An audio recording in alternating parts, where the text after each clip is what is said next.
वंदे मातरम मित्रों। एक विषय हुआ है और बड़ा ऐतिहासिक विषय है और ये जुड़ा है शारदा पीठ मामले से। अब शारदा पीठ मामले से जुड़ा इसलिए है क्योंकि हाल ही में कुछ दिनों पहले भारत की तरफ से जो पीओके के पास एक गांव है टीटवाल, जहाँ पे शारदा जो मंदिर है शारदा माँ का, उसका जीर्णोद्धार किया गया था। यानी कई वर्षों बाद उसे वापस खोला गया था, शुरू किया गया था। जब इसका खोला गया था तो उसके बाद अमित शाह जी ने उस सभा में कहा था कि हम कोशिश करेंगे कि पाकिस्तान से हम इस विषय पर बात करें कि भाई जो शारदा कॉरिडोर है उसको खोल दिया जाए, क्योंकि एग्जैक्टली जो शारदा पीठ है वो वहाँ जहाँ ये जो मंदिर है वहाँ से 25 किलोमीटर दूर उस तरफ पीओके की तरफ था। अब जब ये बात यहाँ से अमित शाह जी ने बोली तो कल ही पीओके की जो असेंबली है वहाँ पे उन्होंने उसके लिए एक रेजोल्यूशन पास कर दिया है कि भाई ये जो शारदा कॉरिडोर है ये भारत और उसके बीच बनना चाहिए। अब ये बड़ी इंटरेस्टिंग विषय है और ये बड़ा संदिग्ध बात भी है कि जिस बात को यहाँ से ऐलान किया जाता है भारत के गृह मंत्री द्वारा, और उसके लिए पाकिस्तान इतनी जल्दी और इतने मतलब अच्छे ढंग से मान जाएगा, ये बड़ा मुश्किल काम है, वो भी पीओके का। और उसको मालूम है कि अगर कॉरिडोर बनेगा तो यहाँ से लोग जाएंगे, वहाँ से भी कॉरिडोर के से लोग आपस में आ जाएंगे, तो ऐसे में तो जो शांति स्थापना है वो उसकी ओर भारत बढ़ जाएगा। हालांकि वैसे भी पाकिस्तान ने जो कुछ भी जम्मू कश्मीर में किया था आजकल वो उसका उल्टा ही भोग रहा था।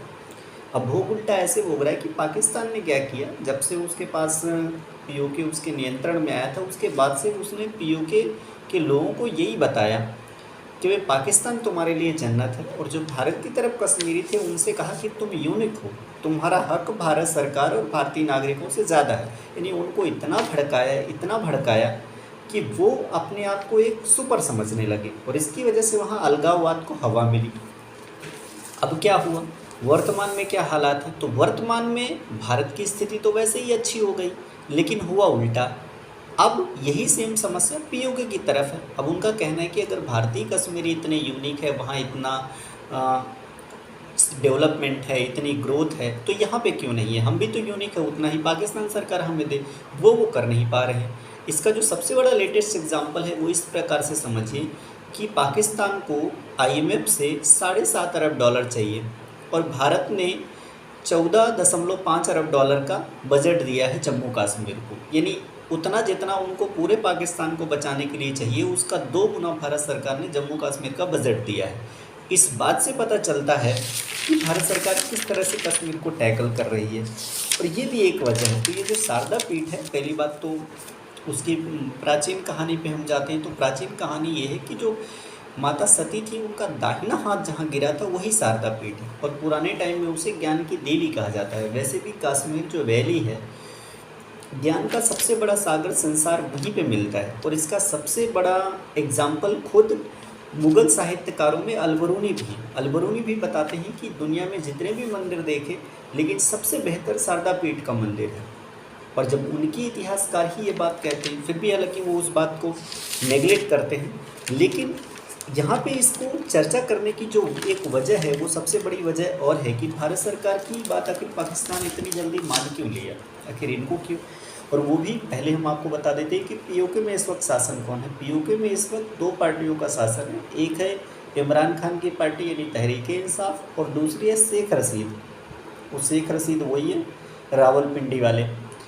अब जब रावलपिंडी वाले शेख रशीद साहब की पार्टी का है तो इन दोनों की मिल के वहाँ सरकार चल रही है, और ये शेख रशीद वही हैं जो ये कह रहे हैं कि भारत में घंटियों की आवाज़ नहीं आएगी, हम पाव किलो के बम मारेंगे। तो सवाल ये है कि शेख रशीद साहब आखिर ठंडे क्यों पड़ गए।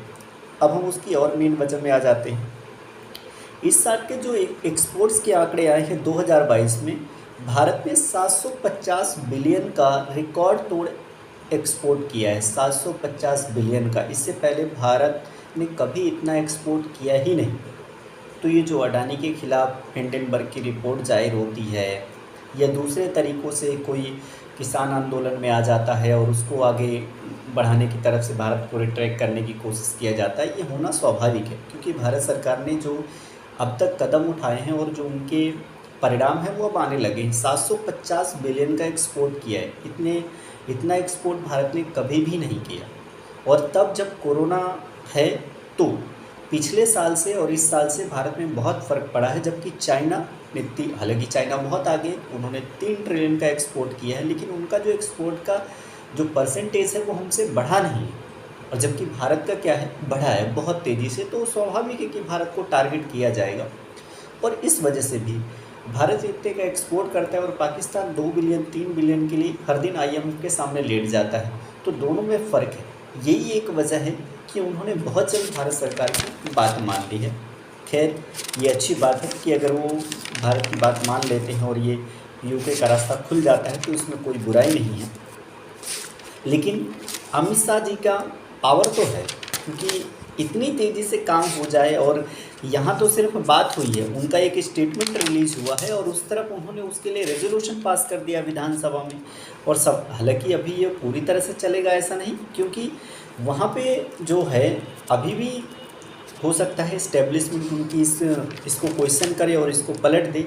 लेकिन फिर भी ये एक बहुत अच्छा प्रयास था और भारत सरकार को भी धन्यवाद अगर वो इसको कॉरिडोर को खोलते। हालांकि अभी ये बनेगा, 2 3 4 5 महीने उसको लगेंगे, प्रोजेक्ट चलेगा उसके बाद, लेकिन एक अच्छा प्रयास है। अगर ऐसा होता है तो ये बहुत खुशी की बात है, क्योंकि जिन 4 पीठों में उनमें से एक ये भी है और ये बहुत इम्पोर्टेंट पीठ है। संगरेरी, द्वारिकापुरी, जगन्नाथपुरी और उसके बाद शारदा पीठ, ये उनमें से एक है। तो इसका प्राचीन भारत में भी बहुत महत्व है, आगे भी जीवन में बहुत महत्व रहेगा। धन्यवाद।